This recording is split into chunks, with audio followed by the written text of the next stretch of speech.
So you guys see our main website. If you go to Become a Broker, there's a link on the top, and this is where you click to get to our web portal. I don't know if all of you got the package already with the username and password. And there's also a Remember Me button on the bottom. You can select that if you want you to remember your password to automatically log you in. So here's our main website. Can you guys see it okay? Mm-hmm. Under the quote section, you got a new quote, save quotes, or new application. You're primarily going to be using these two, the new quote or a save quote. And then under policy, you get the policy search. And soon we're going to have a endorsement and a cancellation. So if you click on policy search, you can search by policy number, policyholder full name, and you just type in the policy number name here. So let's do a new quote. So you just click quotes, new quote, and you get the submit screen that's asking you for effective date and expiration date and which date you're going to be doing business in. So let's say I want to make this policy effective next Monday, and it's going to be for Illinois. So right now we do business in Illinois, Indiana, and Mississippi. I think you guys are primarily either Indiana or Illinois. Yes. Right.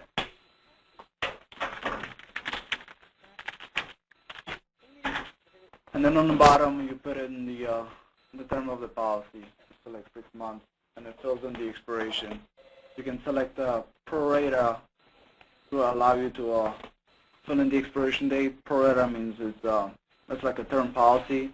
Less than 6 months, but upon renewal it's going to convert to 6 months. And then you have a pro rata 12 months, which is a term policy, more than 6, less than 12. And then you just submit this app. We're going to get to our main screen now.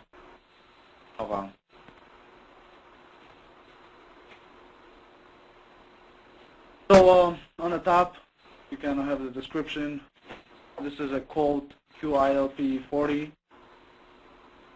We're on a quick quote, which requires the least amount of information, and then you have the next button, save or cancel, on the top. So pretty much, the best way to browse through this is just use the next button until you get all the way. And then over here we have the different tabs for each section of the policy. So we have policy info, driver, vehicle coverage, loss history, and view quote. So we're on a policy info right now. So it's a 6-month term. It filled in the effective expiration date. To here, if you made a mistake, we can do the address.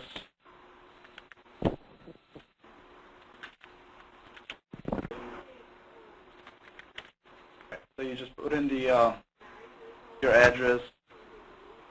Here, if you have a transfer discount, if you're going to be using the transfer discount, then select transfer discount, yes, and you just select what kind of company it's coming from, and then the expiration date of the last policy.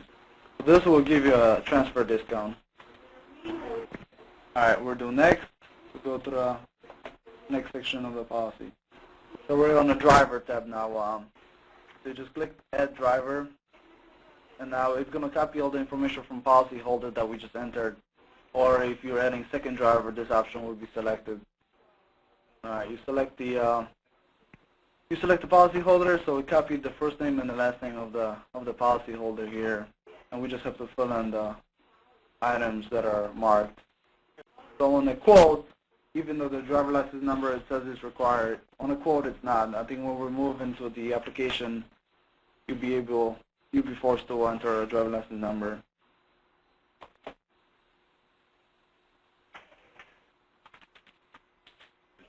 Driver license date is pre-filled for you, and then we just have to select the type of license. So it's valid, expired, out-of-state license, non-licensed, international. So if you select, out-of-state, the system will apply the surcharges that are related to any of these license statuses. So let's make it, valid. And over here you have more tabs. On the quote, the occupations are required, but on the application later on you'll see that it's going to ask for occupation. Finding information here, we're going to be, if you fill any of these items here, the policy will be marked that it's SR22 policy, and we're gonna send it out to the state. Accident violations, here where you can add that if there's any accidents on a driver, just add here, and then pick the type of accident he had, and system will surcharge it appropriately, and then we'll click save. If you want to add more drivers, then you just click add a driver. So then your underwriting will move on. Go for it, Daniel. After drivers, just click on next at the button to bring you to the vehicle screens here. Add a vehicle. If you have the vehicle VIN number, it's much easier just to type in the VIN number here in the lookup. Yeah, I don't know VIN number off the top of my head, and then you do VIN lookup. It'll pull the year, make, and model exactly with the value on there, so you have everything in there. But if you don't know the VIN number, for quoting purposes, you can make and model. Then click on the make model lookup here. And it brings you for all the make and models for a 2003 Mazda. And go down the list, scroll which one to quote. Click the select button over here. And it's going to pull in all the vehicle information here. And again, it pre-fills all information. If you see on the bottom, the ACV is already pre-filled.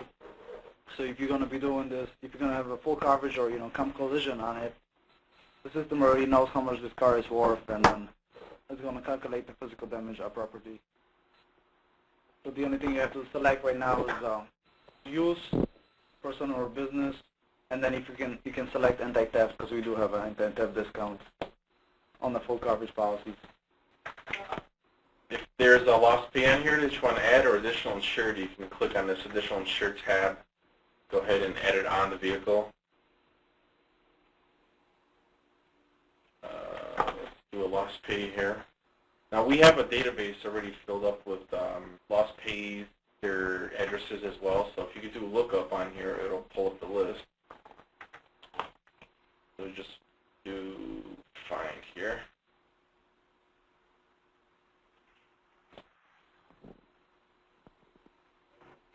So we have, let's see, CarMax, Wells Fargo, GMA.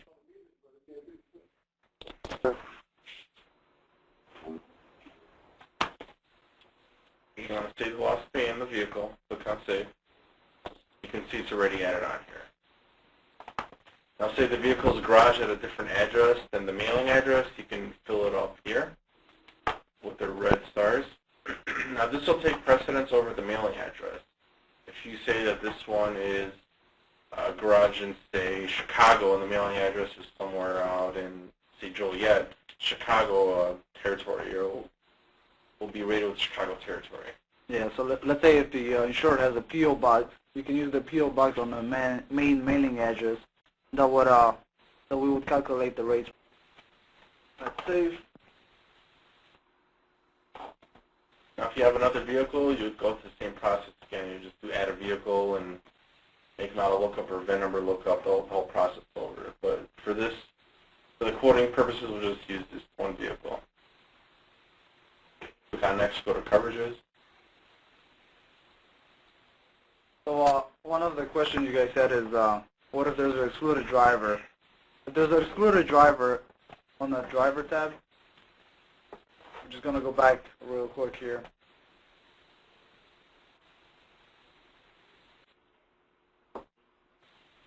Here's where you put in the excluded driver. If you select this one, the driver license number won't be required on the excluded driver. It says that it is, but when you go, you can just move on to the next step, and it will automatically make it. It will let you bypass. As far as the loss payees, if there's a loss payee that's not on our list, there was an add button under that section where you can add it in.